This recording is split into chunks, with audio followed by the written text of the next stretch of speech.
What else is on the list, Moose? The self-proclaimed Spectrum and 5G leadership. I mean, my gosh. Yeah, I don't get it, dude. And this is T-Mobile, by the way. This is T-Mobile. Yeah. So, what would you say is the most important connection in wireless today? LTE or 5G? I would answer it a different way. A reliable connection is the most important connection. So which connection is the most reliable, LTE or 5G? And that's where the debate comes in, right?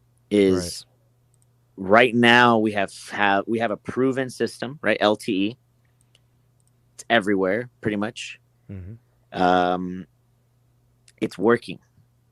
5G is still in its infancy, in my opinion. We're barely able to get enough phones to the mass, populace. And then, yeah, exactly. Let's talk about this. Okay, so on the left, we have scale. The way that this particular these infographics scale is on the left-hand side, you'll see the vertical y-axis. It ranges from 0 to 300 million pops. These are points of presence. It's an estimation of coverage for wireless networking. They use the term pops. Okay, great. So end of year 2021 would be the end of this calendar year. So we'll say, 5 or 6 months from now, T-Mobile is estimated to be at, well, their projection is that they want to be at 200 million pops of N41, right? They're currently above 100 million. I think they said that are they approaching 150 million now, like mid-year? Yes. Whatever the situation is. They're saying that, they'll be at 200 million at the end of the year. Once C-band clears, the most likely scenarios that Verizon and AT&T will have done enough preparation to where they will have a sizable amount of C-band live, so the N77. I really do think that within 1 quarter of clearance, so let's say that C-band clears in December, I think that by March, we should be pushing 100 million pops for Verizon and AT&T. Depending on the equipment, correct? Sure, right. It's going to be about supply and scale and everything. Right. So if that's the case, T-Mobile is estimated to be at over 200.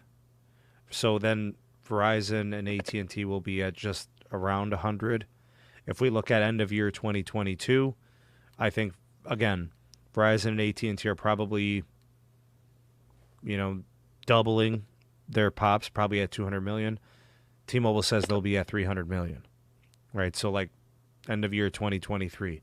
So what this infographic is trying to push is they're basically saying there's no version of wireless networking where Verizon and AT&T can compete with T-Mobile.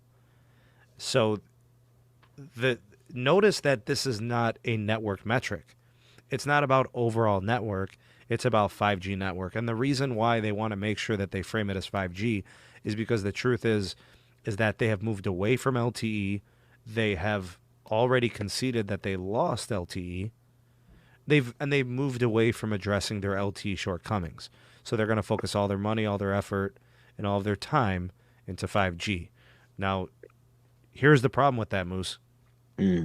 If you are going to focus on 5G, you need to give a 5G phone to every customer, because there are going to be people who don't want to spend $1,000 on a new phone, and there are some people who are very price sensitive to cost when it comes to devices, and they're going to be on your LTE network, and honestly, it's not good, right? It's the smallest LTE network, and it's also the least capacitive because they're starting to shift all of that spectrum over to 5G, right?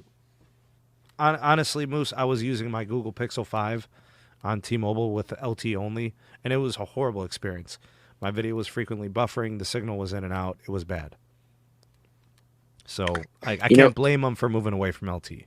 The interesting thing about this graphic is this is just the presumed from what was being reported, right?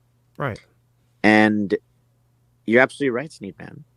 You're really going to take conservative estimates as fact?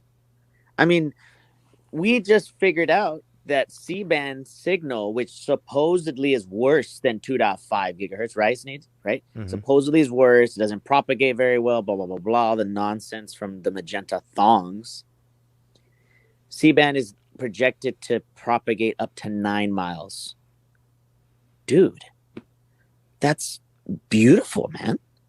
Like that, yeah, that's, that's crazy. I know that the transmission strength is really high. We'll have to see once it goes live, honestly. If we look at this other infographic, Moose, 5G midband megahertz pops covered. Again, higher number is better. So end of year 2021, AT&T and Verizon don't exist. End of year 2022, they barely exist. And of course, T-Mobile is way up, projecting way up. An exponential. Yeah. And then everybody else is playing catch up. Honestly, man, like I don't know, man. I don't like T-Mobile infographics. I always feel like it's not really designed to tell you anything you need to know. It tells you what they want to know that's going to fit their narrative and marketing. So to me, like when Neville's Twitter account tweets or when Mike Sievert's account tweets, I try to look past it, man, because they make it sound like no other network matters, and it's just not the case. Because when we look at the third-party testing firms, we look at room metrics, it's like a totally different story. Verizon's ultra-wideband is awesome. They tell you it sucks. AT&T's LT network is incredible. They tell you they're old. It's old technology, I'll never forget it, man. I went into a T-Mobile store back in, I'd say probably like 2015 or 2016. I had Verizon, obviously, at the time. And a guy was trying to get me to switch to T-Mobile, and he's like, why would you like an old carrier that has old towers?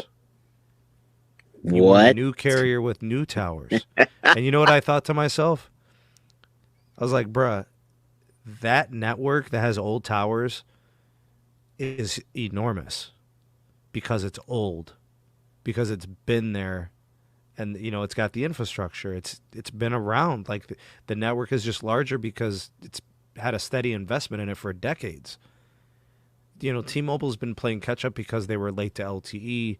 They were a smaller company for many years. That's not a personal slight at T-Mobile. It's just that's the fact, right? So they've got some catching up to do. And, they want to sell you on this stuff, and it's fine. I'm a network guy. I'm not a marketing guy.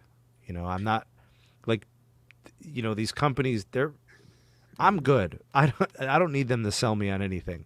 I'm not an investor, and I'm not actively shopping to switch carriers. I have the carriers I have. I'm good. I have them all. I test all of them. I've got paid lines on all of them.